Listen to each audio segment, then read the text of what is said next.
So I already have a video up teaching the Trinity stitch, but I figured it was time to update it and share a cool technique I have when working the stitch. So you'll want to pick your yarn and needles, but for your needles, you're going to want to pick your main size. So I have a size 9, and then you want to take one size smaller. So I have a size 8. And if you've ever worked the Trinity stitch, you know that sometimes your stitches can get pretty tight and it's hard to work your cluster. So when you work with two different size needles, it helps keep room for your needles to fit and stuff, because when you work with the bigger needle, then your smaller needle has more room to work within the stitch.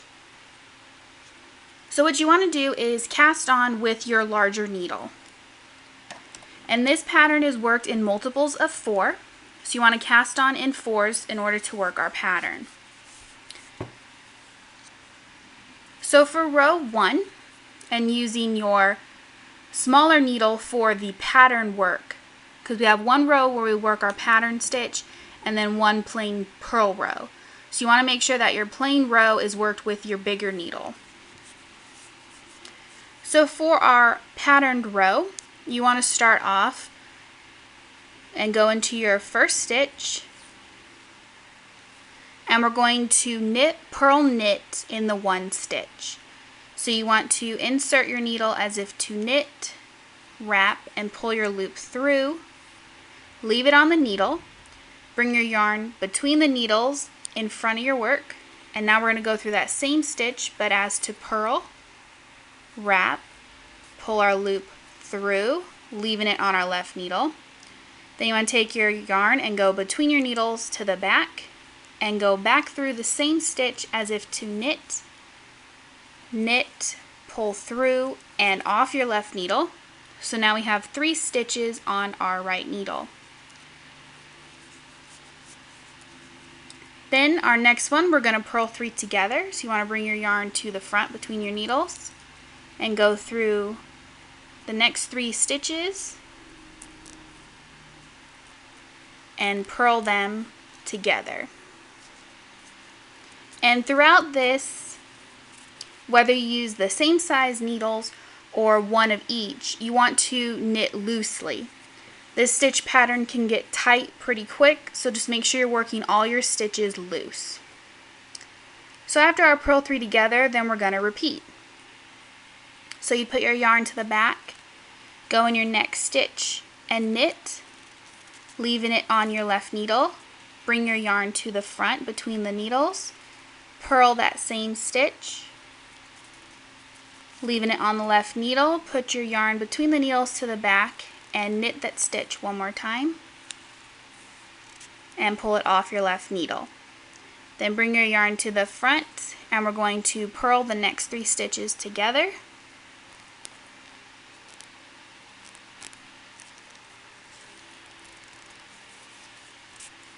And repeat that all the way across. So now when working row 2, we're using our larger needle. We're just going to do a plain purl row. So just going to purl all your stitches. Remember to keep your stitches loose, just so they're easily glided on your stitches.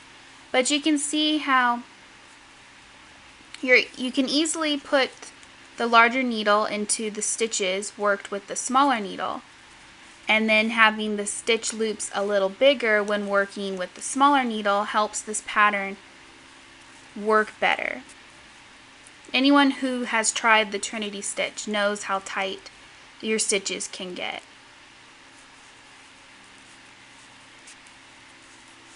And if you have any tips of your own on how to work this stitch pattern with ease, please let me know down in the comments and we can help everyone out when working this stitch. So we're just going to purl across the entire row.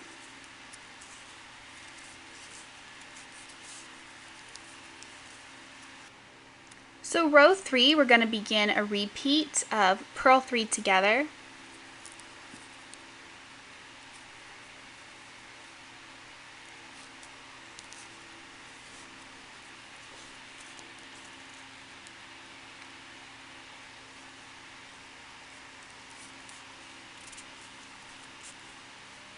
Bring your yarn to the back, and we're going to knit, purl, knit in our next stitch.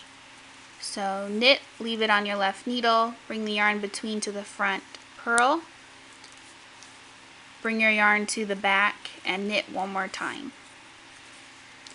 And you're just going to repeat that all the way across. So you want to purl 3 together, and you can see how easy our smaller needle fits within our larger loops to make this purl 3 together really easy. Then knit, purl, knit, all in that same stitch. And just keep working that across.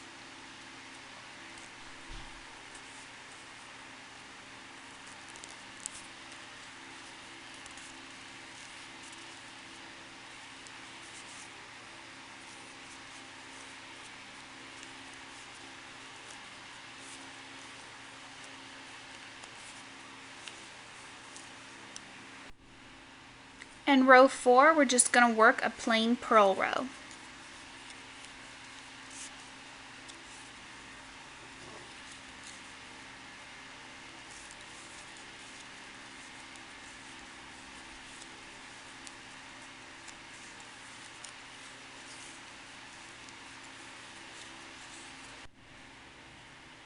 So there is our finished pattern.